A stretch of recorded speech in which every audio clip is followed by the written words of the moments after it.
দীর্ঘ 2 দশক বাদে টালিগঞ্জ বিধানসভা কেন্দ্রে বিশ্বাস দুর্গের পতন ঘটেছে।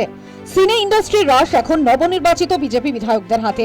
নিজেকে মোদীর সেনাপতি বলে পরিচয় দেওয়া নেত্রী অভিনেত্রী পাপিয়া অধিকারী এবার বাংলা ফিল্ম ইন্ডাস্ট্রির দুর্নীতির বিরুদ্ধে কড়া পদক্ষেপের ঘোষণা করলেন। বুধবার সকালে টেকনিশিয়ান স্টুডিও চত্বরে কলাকুশলীদের সঙ্গে বৈঠক করেন টালিগঞ্জের বিধায়ক।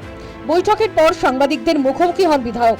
সেখানেই টলিউডের কর্মসংস্কৃতিতে বড়সড় রদবদলের ঘোষণা করলেন পাপিয়া। স্পষ্ট জানালেন, ফিল্ম ইন্ডাস্ট্রির দুর্নীতি ধুয়ে মুছে সাফ করতে এবার বলিউডে শুরু হবে এসআইআর প্রক্রিয়া। এদিন পাপিয়া বলেন, এখন থেকে টালিগঞ্জ এক ছাতার তলায় আসবে। এক ছাতার তলায় এখন টালিগঞ্জের ফিল্ম ট্রেড এখনো ইন্ডাস্ট্রি হয়নি। আমরা ইন্ডাস্ট্রি করবার জন্য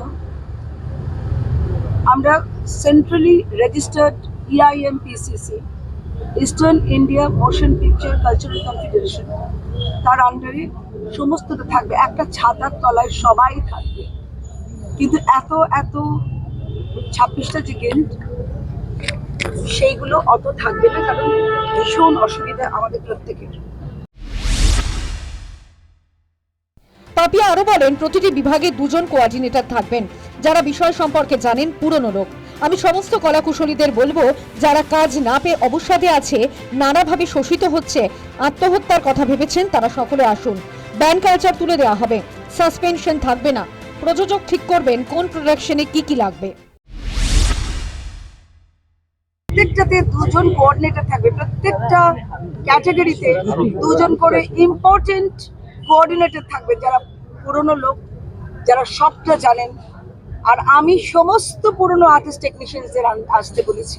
সব যারা বসে আছেন, যারা অবসাদে আছেন, যারা আত্মহত্যায় প্ররোচিত হয়েছেন, যারা নানাভাবে শোষিত হয়েছেন, তারা সবাই আসবেন, প্রত্যেকে আসবেন।